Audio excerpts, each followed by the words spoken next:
And I'm with you. I was on the Conor come up from day one. I get it. In no world should a professional athlete take 7 years off and jump right back into the queue. It's craziness. It's not how it should be done. It's just not. So that's what I was saying.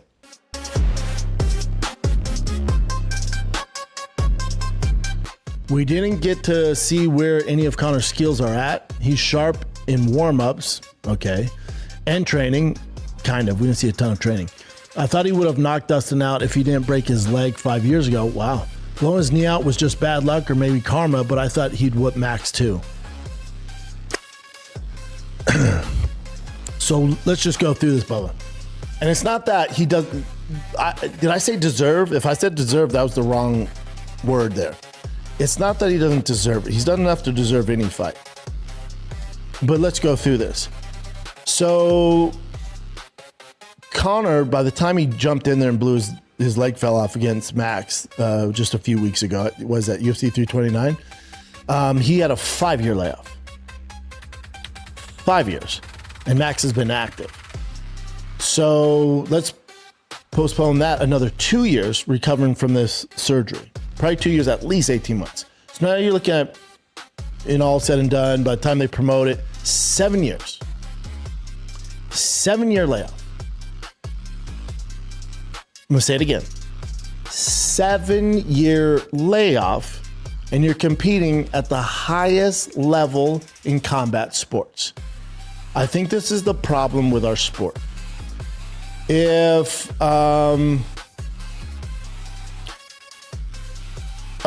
Josh Allen, starting quarterback for the Buffalo Bills, if he took 7 years off of playing football and then just jump back in to AFC Championship game, because that's the level that Conor's jumping back into fighting Max Holloway. He jumped into the AFC Championship game. Would you assume he's going to do well? Would you assume he's set up for success? If Ronaldo took 7 years off and then jumped into the World Cup in the third round against Spain or whoever, a very good team, would you assume Ronaldo's going to do well?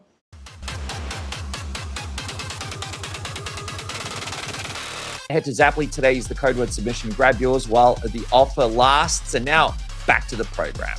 If you're the UFC and you got Carlos Prates, but you know he's not going to be hanging around for long. Apparently, he wants to retire soon. You got Michael Morales, and you know he's not going to be in welterweight. Yeah, I don't know. That's what he said to me. He said this in multiple interviews. Apparently, he just wants a couple more fights, and then he wants to spend time with his family. Again, maybe he becomes champion, and he's like, I'm making too much money to retire, and he hangs around.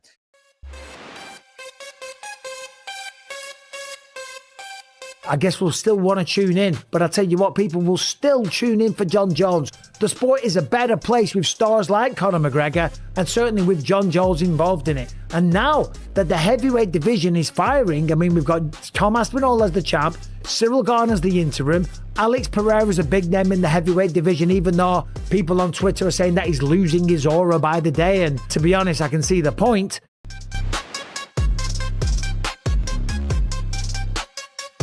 It was so interesting, man. I mean, through that, it's funny because Joe Rogan, he's just hilarious sometimes when he's commentating these fights, and he creates these narratives, and then he will just kind of talk about the narrative throughout the fight. And one of the narratives he created here in this fight was just that Islam's just a little bit small for 170. And like you said, I agree with him. I agree. Yeah. He even asked him after the fight. This is crazy. I was like, the guy just won. Just give him a break. It's like, do you feel like your skills aren't like? What do you want the guy to say?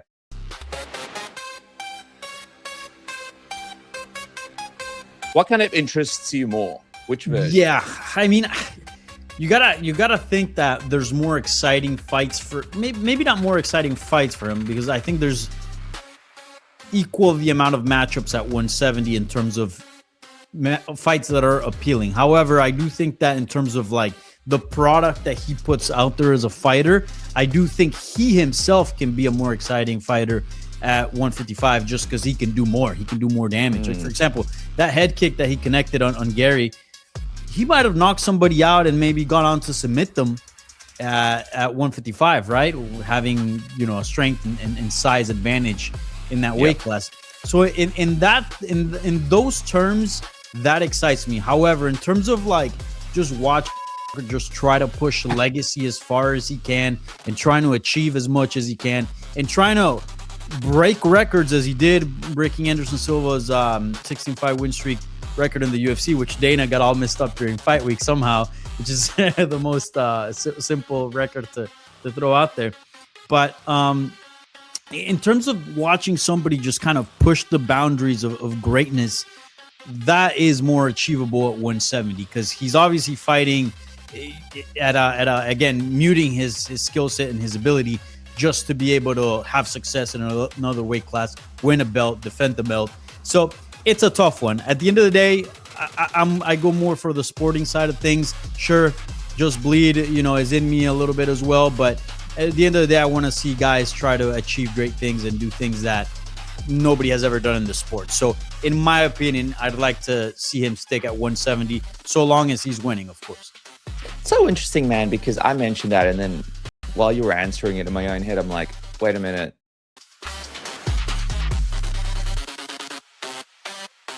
I had 2 days. That's I know some of the boys are going 4-5. I'm like, yo, calm down. But I went all the way there to experience it and didn't disappoint.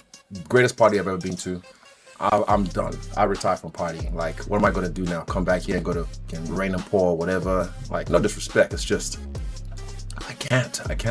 Nothing excites me anymore. What excites me is this shit, the game, especially where I'm at right now. Like I said, I'm a nomad.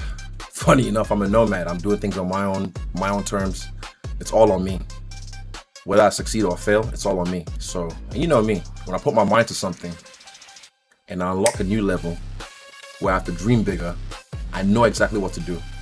You can take everything away from me today, everything I own, and I'll make it back in 2 years. I promise you. I know myself. So now with what I've done in this game, where I've been in this industry, there's no limit, there's no roof, there's no ceiling. I've seen. The sky is just a filter. It's beyond the universe.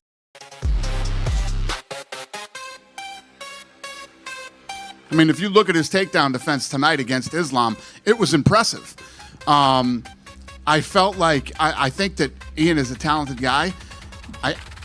If he had even an ounce of killer instinct in that fifth round, he had been beating him to the body. Islam's whole, I think, right side was beat up. His face was beat up. You don't come out and hug and shake hands